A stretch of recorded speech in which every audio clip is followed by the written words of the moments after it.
Hello again, and welcome to this latest in a series of online video lessons intended to provide you important principles and handy tips to enhance your understanding and practice of public speaking.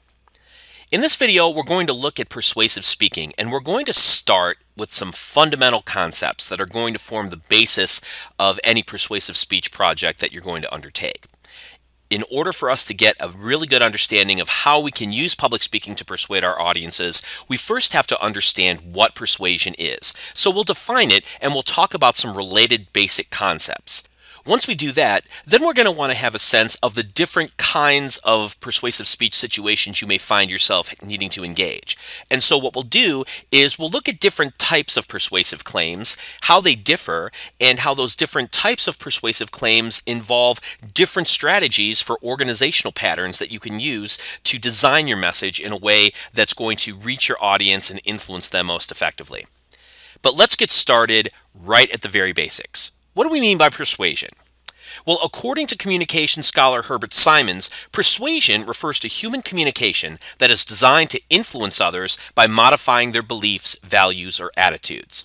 So it's important to note that when we're persuading audiences, we're looking for something that is very different than merely looking to inform our audience, to teach them about a concept. Persuasion involves a change in the attitude that an audience has about something. Attitude is a concept that we can understand from a psychological standpoint.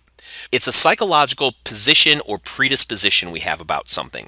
It's not necessarily something as simple as I know and understand a concept, but an attitude refers to a particular valence, in the terms of a psychologist, that we would have towards something. How much we like or dislike something, how much we agree or disagree with a concept. And so what we're trying to do when we persuade an audience is we're trying to engage in a shift in the psychological position that is closer to the position or the disposition that we want them to have given our persuasive goals. So let's think about what the specific requirements are in a communication situation in order for us to safely say that persuasion is taking place. A paradigmatic understanding of persuasion, in other words, what persuasion is, how we can recognize it when we see it, has been articulated this way by persuasion scholar Daniel O'Keefe. First of all, in order for persuasion to be happening, we need to think about from the source's standpoint. Is the communication intentional and goal-oriented? If you are a public speaker who is intending to persuade your audience, it's because you want to try to accomplish something. What is the goal that you have, and how is persuading your audience to accept a particular position going to help you achieve your goal? Besides the source, the second point that O'Keefe points out is that the means for achieving this goal occurs through communication. So persuasion does not happen by other sorts of means. We're not talking about physical coercion. We're not talking about subconscious manipulation of the psyche. Persuasion is something that happens through the social interactive process of communication. If it's not communicative, we don't really think about it as persuasion. And finally, we need to think not just about the source or the means, but also the recipient or the receiver of the message. Persuasion takes place when the receiver's attitude change happens through the exercise of free will. So again, an audience is not going to be persuaded against their will. Persuasion takes place when an audience takes in a communication message from an intentional source and decides, based on their own free will, that their attitude, their belief, their value, their feeling about something is going to change. So, with this basic understanding of what persuasion is as opposed to what it isn't, what we need to think about now is, well, how does this play out in terms of your typical public speaking situations? So let's think about this larger example topic focus to think about this. The need to act on the human causes of global warming. Let's say that this is a particular subject matter that's important to you, and you want your audience to move their attitudes and perhaps ultimately their behavior in the direction on acting on what's causing global warming, which in your estimation is primarily human activity. So how do you need to go about this? Well, it's going to depend, as do most things regarding rhetoric and public speaking, on the nature of the situation and especially the nature of the audience. So we can think about levels of persuasion, as Frawley and Tuman describe, based on the kinds of audiences we find ourselves facing. So, first of all, We can look at persuasion in terms of securing or strengthening the commitment of our audience. So we can get a neutral audience to feel more favorably about my position. If they really didn't have an opinion or they really didn't have a strong commitment to begin with, then I can get them to move closer to my position by building awareness and by convincing them that I've got some good ideas. Now, if I've got a favorable or a sympathetic audience that's already favorably predisposed to my point of view, I can get them to actually bolster or strengthen their commitment, and maybe I might be able to ask more of them in terms of acting on their beliefs. Take the example of the Pleasant Valley PTA, the Parent-Teacher Association. So these are groups of parents as well as educators in a particular school that are primarily interested in the education, the health, and the well-being of the children that they care for. So let's say we want to address this audience. What we might do is present a message with the following thesis. We need to consider how human contributions to global warming will affect our children. If we've got this audience that's potentially internally diverse, that we might imagine might be neutrally disposed to our point of view that we need to act on the human causes of global warming, then what we can do is build a message that's going to build awareness and focus that message and focus that awareness building on the things that we know that they care about, which is their children and the education and the health and the welfare of their children. Now, by contrast, we might imagine that we could engage in persuasion to weaken the commitment of an audience. In other words, to get a negatively disposed, or what we might term as a hostile audience, to feel less favorably about their position.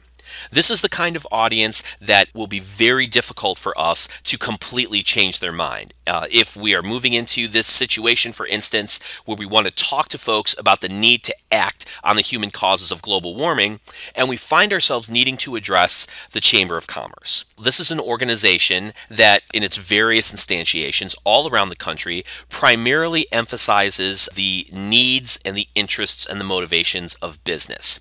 Chamber of Commerce members tend to be more conservative, although not necessarily always. They tend to be more on the Republican end of political party affiliation, although again, not always.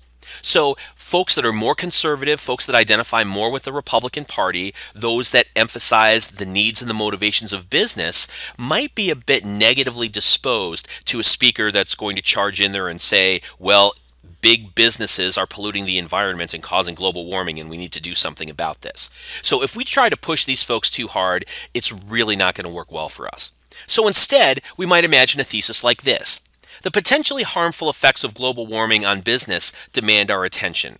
And so with the message that we would develop around this thesis, we would focus primarily on not necessarily trying to get this Chamber of Commerce audience to completely make a 180-degree turn and start charging into the fray against global warming. But what we want to do is to open their minds to think about, well, let's consider how the trends in global warming based on current practices might actually hurt businesses in the short term and the long term. So if we're not going to ultimately change significant hearts and minds at the end of this speech, what we might just be shooting for is to get folks to be more open to our message. Gee, I never really thought that these sorts of global warming issues might potentially be thought of in terms of ways that might hurt my business. I might need to give more thought to this in the future. Finally, one other approach to persuasion we might think about is to promote audience action. This would be where we move an audience from a neutral position or a favorable position to actually doing something, moving them from possessing an attitude to actually engaging in behavior. Now, this is going to be most important for a neutral audience if you can convince them that the kind of action you want them to engage in is something that is easy, something that is low stakes and low cost and has high benefits. And certainly for an audience that's sympathetic or favorably disposed, you can think about the ways in which you're going to motivate them based on their already existing positive attitude and just give them that extra push to try to do something to act on their attitude. So let's consider on this sample topic we're working with an audience that might be very different from the Chamber of Commerce. And that might be the University of Missouri Environmental Science Club. Now, this is a group that is heavily invested in thinking about the environment from a scientific point of view. These are folks that have academic majors in the area. These are folks that have personal and career interests in the environment and sustainability and things like this. So we can probably guess that this audience is already on board with the notion that global warming is primarily caused at its current dangerous levels by human action and something needs to be done about it. So I don't need to spend a whole lot of time laying out the case for that because they're already down with that. So instead, I might give them a speech with the following thesis. The Mizzou Environmental Science Club should start a 350.org local organization. 350.org is an international coalition of social movement organizations that's focused on building awareness and getting engaged in direct action with regard to global warming and climate change.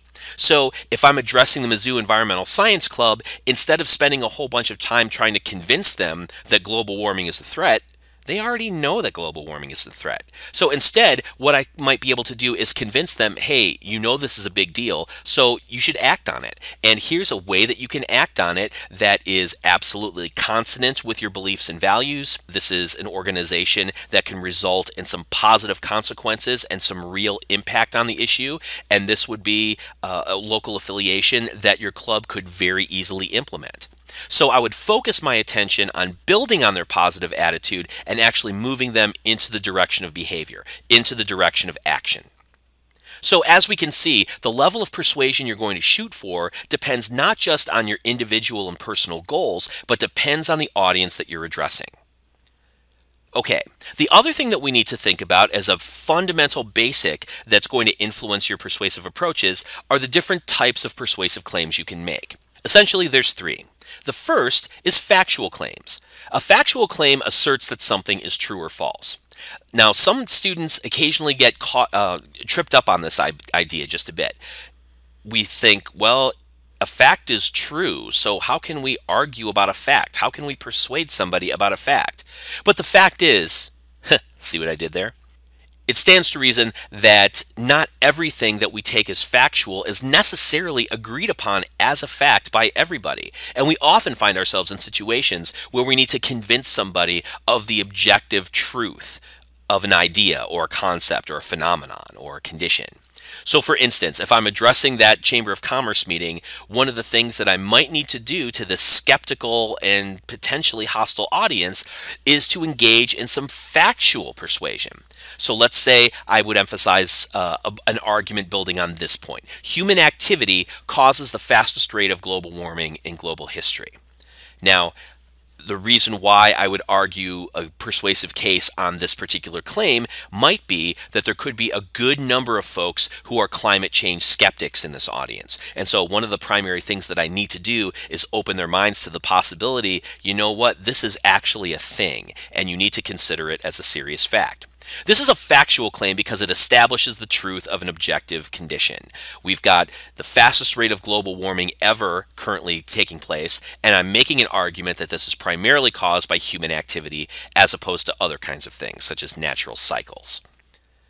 So if I'm going to make an argument based centrally on a factual claim, there are a couple of different organizational patterns that I might potentially use for my speech that are especially designed for factual claims. One is a causal pattern, where I'm focusing on relationships of cause and effect. So, for instance, I might have a first main point that talks to my audience about greenhouse gases and how the warming of the planet takes place naturally due to the sealing of carbon dioxide and other forms of greenhouse gases in the atmosphere. Then I might move to a second main point that shows how fossil fuel-based activity, things like burning lots of gasoline, lots of coal, etc., causes an unnaturally fast increase in the buildup of these greenhouse gases so that what's called the greenhouse effect actually ends up speeding up, and we warm much more so and much faster than we would during a natural cycle of greenhouse gases. And then I might conclude with a third main point regarding the effects of this unnatural global warming. What happens when the greenhouse effect happens too much, too fast? So I move from looking at the basic climatological process of how the Earth's temperature is maintained to the specific causes of the unnatural global warming increase, and then I move to the effects. So we've got a basic cause and effect pattern moving through this speech structure.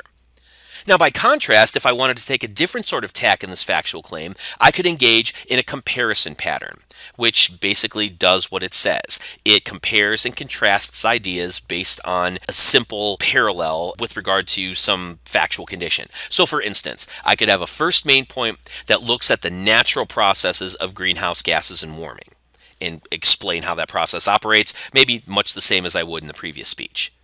But then what I would do is I could focus specifically then with a contrast. Here's what's currently happening with fossil fuel-based activity, and so it's causing an unnaturally fast increase. By contrast then, I might make an argument that if we have a new policy that focuses on alternative energy and cutting back on fossil fuel consumption, it would actually then result in a reversal of the unnatural increase in the rate of global warming due to the greenhouse effect. So what I would be doing in this speech is comparing three conditions. The natural condition of the way that global warming is supposed to happen with the greenhouse effect. Then the unnaturally fast and dangerous greenhouse effect due to fossil fuel-based activity. And then the third condition, what happens if we change the fossil fuel economy to an alternative energy economy. And so through those comparisons and contrasts, I can move my audience in a direction that clearly some of these conditions are less desirable than others. And what we really probably want to do is move toward that new policy. Okay, so these are the kinds of patterns that you can use if you're trying to argue a factual claim that some sort of objective condition is true or false. The second kind of persuasive claim we should deal with are value claims. Value claims attach a judgment of worth or merit to a subject. So we're not arguing that something is true or false in terms of whether or not it exists or whether or not it happens in a certain way. But when we're arguing about values, we're arguing about such questions such as, in very rough abstract terms, good or bad, right or wrong, beautiful or ugly, ethical or unethical, things like that. We're passing an evaluative judgment on how worthy or how meritorious or how unworthy and unmeritorious something is, based on certain criteria on which we can agree. So for instance, let's imagine I'm making that speech to the Pleasant Valley PTA regarding climate change and global warming and their kids. I might build a message around this value claim. Global warming threatens the quality of life for our children's generation. This is a value claim because it's making an evaluative judgment about something that is subjective. The quality of life. What constitutes a higher quality of life and what constitutes a lower quality of life. This is something that's more subjective and value-based. And so what I would need to do in a speech like this is organize my ideas around how I can help my audience make that kind of value judgment in the direction that I want them to. Now, there's a couple of different organizational patterns that might help me do that. One is what's referred to by Frawley and Tuman as the criteria application pattern. In other words, how can I help my audience connect the dots between the values that they want to apply to the situation and the situation itself? So, I might have a first main point that talks about how the quality of human life depends on certain needs, and those needs might be making sure that you've got an ample food supply, making sure that you're protected from the elements, making sure that the environment is preserved from such things as a lack of biodiversity or catastrophic storms and other kinds of climate emergencies. We need to be safe, we need to be secure, and we need life to be sustainable. And then I can move on to a second main point that current global warming threatens these needs. Global warming and the effects that it's going to have are going to hurt the quality of life because it's going to impact those criteria that I talked about in the first point. It's going to negatively impact the food supply. It's going to negatively impact our safety and security with regard to catastrophic storms and so forth.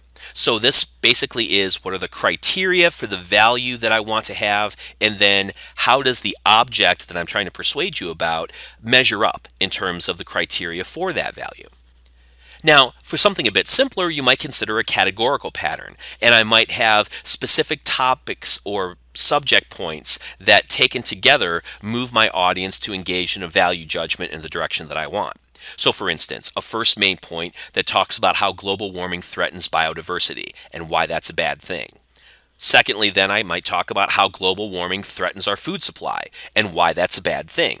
And thirdly, I might talk about how global warming threatens our lives due to violent climate changes, and that's a bad thing. So in terms of each of these areas of threat, they ultimately build to a larger value judgment, which is the catastrophic effects of global warming are going to hurt the quality of life for our children and future generations. The key to remember here is that a value claim is not making a claim about something that is or something that will happen. Ultimately, the value claim is about how we judge the worth or the merit of it. How good is something or how bad is something? How right is something? How wrong is something?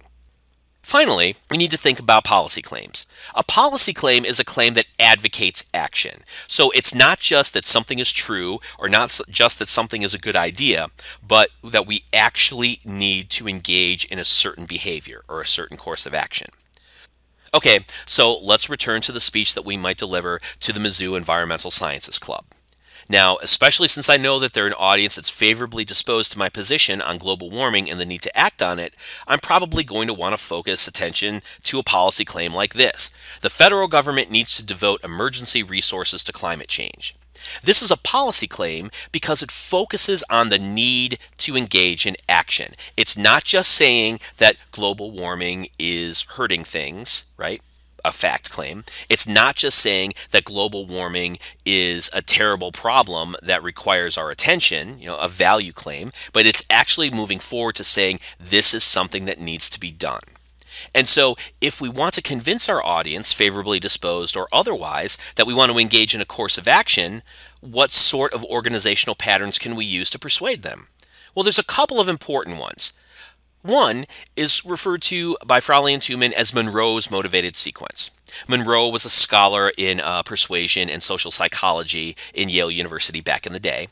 And the idea behind the motivated sequence is a very simple sequence of 5 points that moves the audience psychologically through the steps that they need to ultimately be persuaded to action. And if you think about this, it applies to everything from commercial advertisements on television to larger political and public relations campaigns, and of course could apply to a public speech. So for instance, the first point, attention. If you don't gain the audience's attention, they're not going to really engage the rest of your message. So you might open up, say in your introduction, with an evocative comparison like this with a rhetorical question. Have you ever seen Mad Max or Waterworld? Well, these dystopic environments could actually be our future. And so if you get your audience engaged visually and emotionally, you've grabbed their attention, then you can move on to the next stage, which is the need. You need to establish that there is some sort of need that the audience has that is currently facing a problem. So current global warming threatens the planet and all human life, might be an example. And so this is a need that the audience has. I want to live and I want humanity to continue existing, and it's under threat. That's a problem. That's a need that we have, and we need then to figure out how we're going to satisfy this need, which is the third point, satisfaction. You establish how the specific course of action that you have is going to satisfy the need that you've already established. So in this case, alternative energy policy can reverse these trends. If there's a need that's established, global warming is threatening the planet, then I'm going to then show you, well, here's something that we can do by moving from fossil fuels to this other kind of fuel-based economy that isn't going to put all of this stuff into the atmosphere. It's actually going to reverse the trends of global warming and preserve the life that would otherwise be threatened. But you don't just stop there. The fourth point is visualization. This is where you get the audience to really imagine in their mind's eye what the positive consequences of agreeing with you might be and or what the negative consequences of not agreeing with you would be. So imagine that in the speech, after you've done the logical work of establishing how your plan is going to meet the need or solve the problem, you get your audience then to imagine two worlds. And one world might be one in which we have catastrophic storms and lack of any kind of food supply, and subsequently entire societies crumbling under the lack of resources and disease and chaos. Or we could have a world that's cleaner, a world that's more sustainable, a world that has greater biodiversity, a world in which we have plenty to eat and we can still maintain our economy through alternative energy. Everybody is safer and everybody is much more happy. So this would be an example of visualization where you get your audience to compare and contrast in concrete, descriptive terms. Here's what the world would be like if you agree with me. Here's what the world would be like if we don't do this action.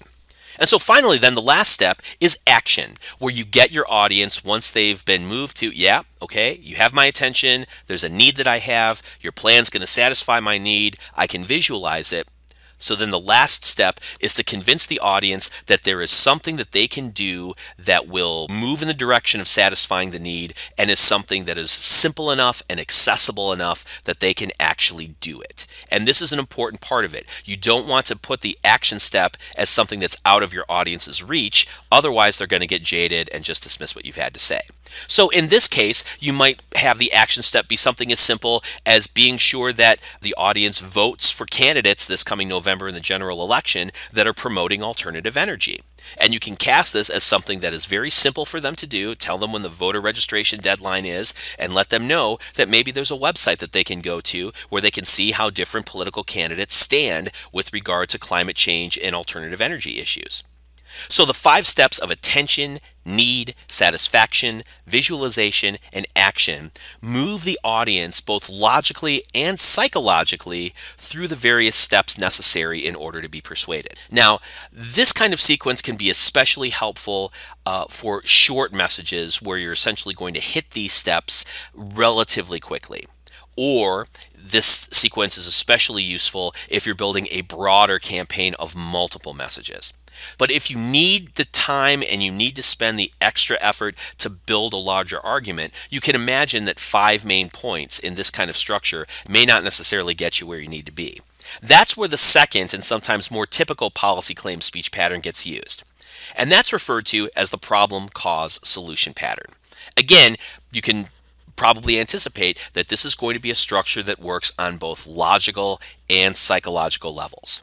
So you would establish a first main point where there's a need. There's a problem that needs to be solved. So in the case of the example we're working with, global warming rates have accelerated to an unnatural and dangerous rate, threatening human life.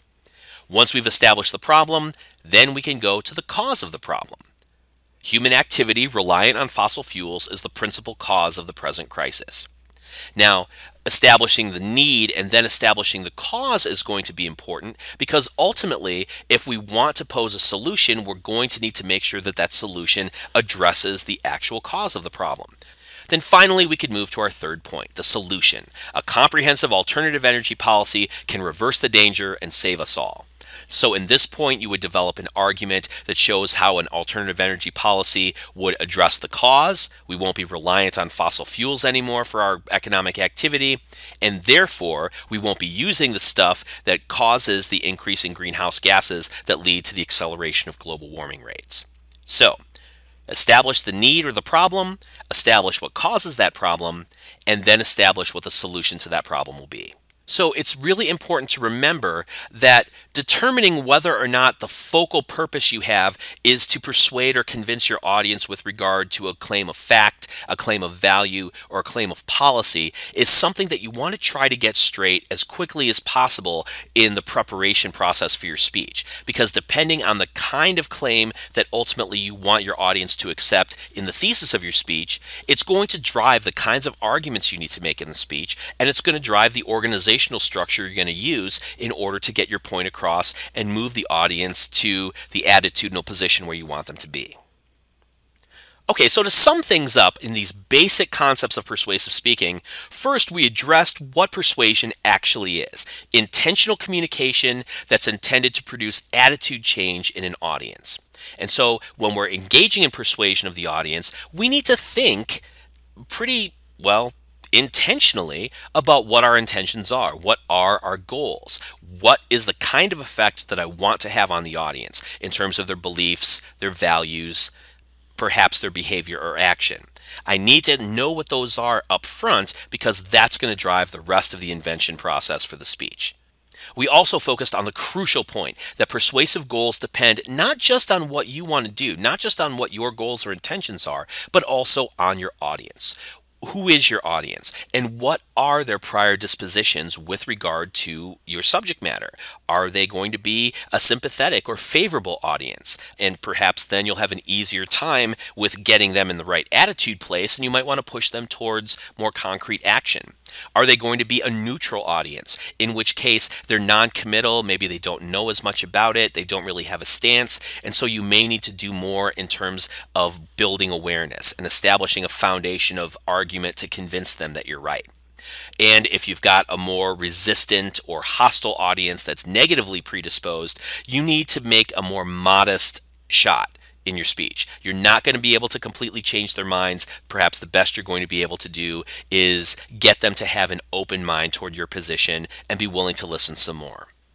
Finally, we talked about how different types of persuasive claims, be it a claim of fact, a claim of value, or a claim of policy, are going to lead to different kinds of arguments you're going to make in the speech, and therefore different organizational patterns for your speech. Now, of course, there's much more to say about persuasive speaking and how it happens. So be on the lookout for subsequent online video lessons in the series that will get at such things, such as persuasion theory and how it gets applied. But for now, these basic concepts are really going to be fine to get you started. If you have any questions about them, don't hesitate to reach out and let me know. Otherwise, I'll see you next time.